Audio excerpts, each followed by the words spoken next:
what am I doing? I've just paid you a tremendous amount of money to coach me, and I'm telling you what I want to do, which has kind of had me stuck for the last kind of 18 months. Yeah, because I genuinely want to help. And so it's always interesting for me when I'm like getting pushback a little bit from clients too, because it's like, okay, man, like, hey, if you want to try it, you can try it, but I'm just going to tell you, like, this is the best way to do it.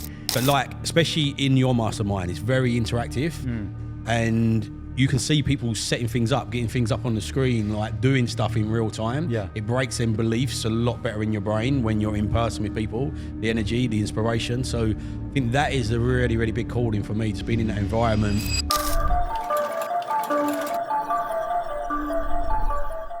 Harvey, what's up, man? Yeah, I'm good. You? I'm amazing, dude. Thank you for doing this. This is one of my first, I guess, official, unofficial podcasts. Okay, cool. I feel very honored to be the first. Yeah, I wanted you to be the first, not only because you are one of the most genuine people I've met, but also because of the history we have since you've obviously joined the mastermind. Yeah. And I wanted to have you on because we had a really good conversation about property and obviously what you do.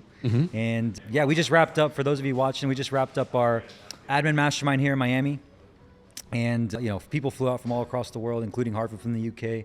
And I wanted to just do something different. I wanted to interview a few people that are inside the mastermind, like yourself, and just kind of have a genuine conversation and kind of see where the conversation takes us. But why don't you quickly introduce yourself, what you do, and how you even found out about me and the mastermind in general? Yes, I'm Harvey. I call myself a remote property investor because basically I'm based down near London and I invest in the northeast of the UK. Have done since 2009, but since then I've been consulting. We've got like kind of a hybrid model which come off the back of working with you, where we set the marketing up for people to deal source. In America they call it wholesaling. Yeah. So you find properties for people, you charge them a fee and take a cut from just finding it for them. So we set it up on a marketing level for them as well. We set them up on Go High Level, their marketing campaigns, and we introduce them to investors as well, which is a really big part for people starting out, finding the investors. So they leverage my back track record to be able to find their investors. Yeah, I've been investing since 2009. How did you get into it? Like what made you even start property investing? I don't know. Like, it's a really good question. Everybody asks me all the time. Yeah? My granddad always used to say to me, like, money's in bricks and mortar. Okay. And I always was interested since young. So, like, before the internet days, when I was a kid, I used to have to go to the newspaper and look in the middle pages. Yeah. And yeah, was always interested from an early age. And coming back to your question about how did I find you, I found you from a cold ad.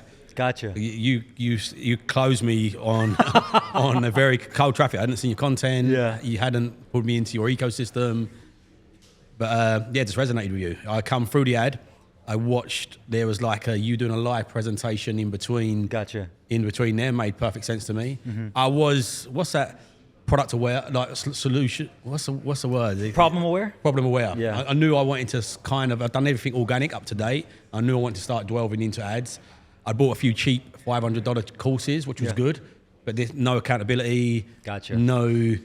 I'm still to this day a little bit scared of doing ads, but when I paid attention. Yeah. And within months, we kind of went to that next level. So Yeah, your story was really interesting too, because you came from a cold ad, like you just said, and then when we were on the call, you had a little bit of a different business model at that time.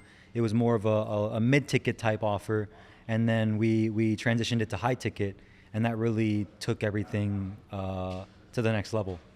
Yeah, absolutely. One of the big things and one of the big takeaways, I can give you credit where credit's due, is most of the time it's a confidence thing. And I kind of wanted to do the high ticket, but I just didn't have the confidence to do it. Like, I had all these limiting beliefs of who would buy it, who wouldn't.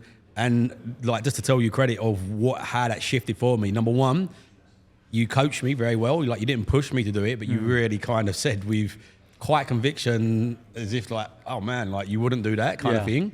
The other thing was you were so excited about it. You was looking at the offer and you was going, oh, we've worked with somebody else with a kind of similar sort of offer. And like, man, this will kill it. Yeah. And that gave me like confidence. Awesome, yeah. And I remember going away as well thinking, because at the time I was a little bit resistant. And I remember getting off the call with you and going, what am I doing? I've just paid you a tremendous amount of money to coach me, and I'm telling you what I want to do, which has kind of had me stuck for the last kind of 18 months. Yeah.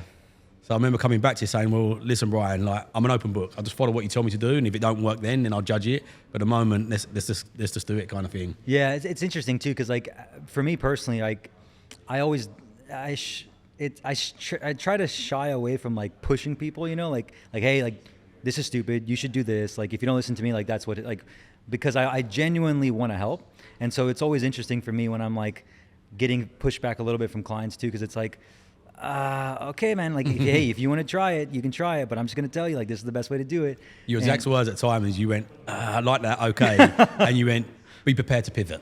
Yeah, I was like, be prepared to pivot, because if it doesn't work, we're going to have to probably move to this anyways. But it's interesting because what you said is so true. That's why I continue to invest in masterminds as well, because when I first joined my first mastermind, my business coach was like, hey, you got to cut all this stuff out that you're trying to do and just focus on this new thing.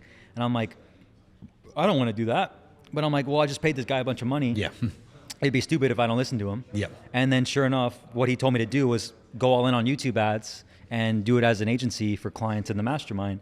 And that's what led me to building adspend.com. And that's why we're even here today. So had I not listened to him, how much money would that cost me? How much time would have I lost, right? And had not saved. So going back to your story, actually, because I think one thing that you and I always geek out a lot on in a good way, and we talk about, is just the power of in-person masterminds, because it's so funny, man, because yes, you came from a cold ad, but every single mastermind we've had, like, you always surprise me with just some random gift that you gave me. For example, my daughter recently, who was just born a month and she's 7 days, and I couldn't be more thankful for you, because it's like, how blessed am I and how blessed are we that we'd be able to attract clients that really resonate with us and have our values, you know? Like, I really do believe in the power of the mastermind for that reason. So like for you, like when it comes to masterminds, because obviously you started in the hybrid offer and now we're in the mastermind, but like, why do you keep coming back to the mastermind, would you say? Yeah, I think it's a connection. I think it's cliche. A lot of people will hear it a lot, but it is a pretty lonely journey in entrepreneurship. The inspiration you get from these rooms is like, because most of the subjects you've either watched content on or seen it. Yeah. But like, especially in your mastermind, it's very interactive, and you can see people setting things up, getting things up on the screen, like doing stuff in real time. Yeah. It breaks in beliefs a lot better in your brain when you're in person with people. The energy, the inspiration. So I think that is a really, really big calling for me, just being in that environment. And again, people being open about their challenges, because when you look on Instagram or on YouTube, it looks like other people and your competitors have got this great business that just seems to be on an upward trajectory. Yeah. But then in these rooms, everybody openly shares the challenges they have, the mindset challenges.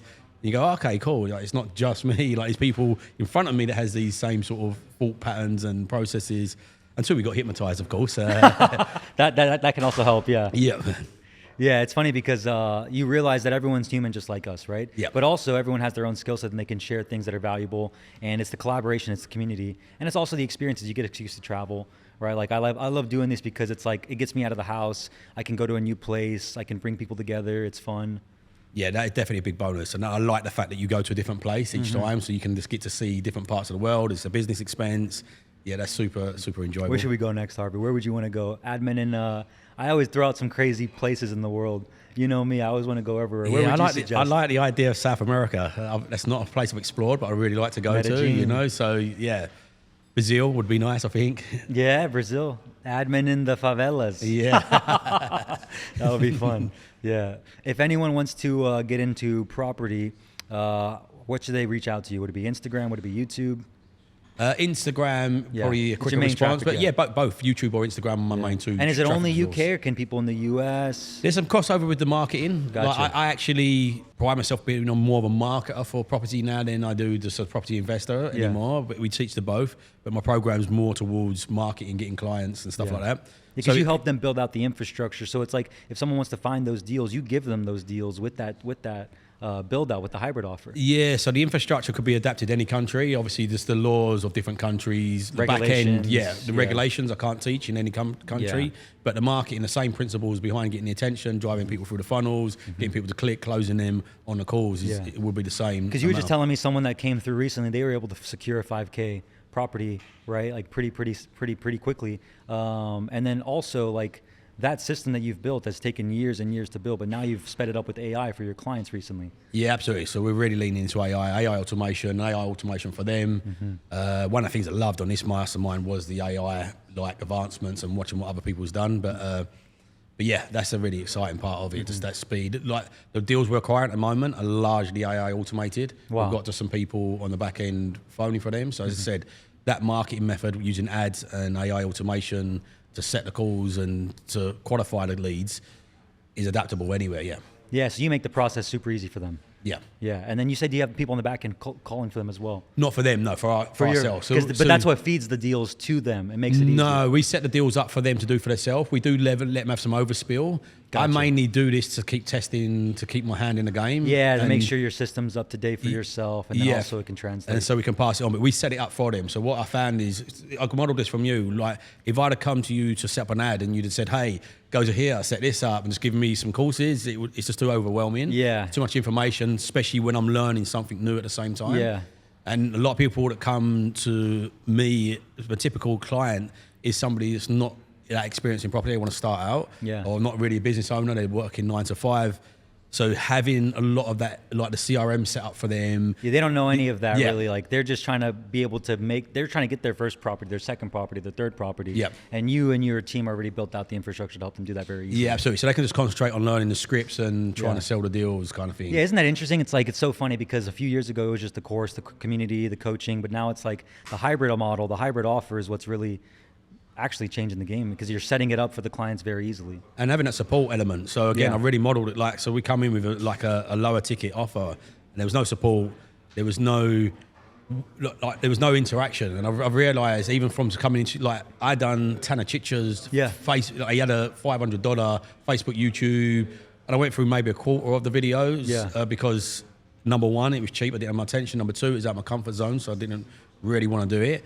But then when I paid you 15K, I paid attention and I Yeah. actually went through it. But the bigger difference was, one, the 15K, but also having somebody that can validate Yeah. what I'm doing, support me, ask questions. Yeah. And I soon realised that in my industry, I was like, so it's no different. People need support today more than they need information. We've got Yeah. information coming from Yeah. every angle Yeah. at the moment. Support and implementation. Yeah, absolutely, yeah. They're the two 100%. parts that people are missing. That's the best part about the hybrid because you're helping them with the implementation like this, with the AI especially now even more so, and then the support on the community side and then also the coaching and the consulting side. Yep. Yeah, 100%. Well, beautiful. Well, if you guys want to get into property, especially if you're in the UK, I highly recommend Harvey. He's probably one of the most genuine people you'll ever meet. And him and I are going to enjoy tonight as we end off the day 3 of the Mastermind here in Miami. We're going to watch Charles Oliveira versus Ilia Topuria fight for the championship because here at the Admin Mastermind, we like to do things, not just have a mastermind, but have amazing experiences. So him and I are going to head out, grab some cigars and watch the UFC, and we'll see you in the next one. Cheers.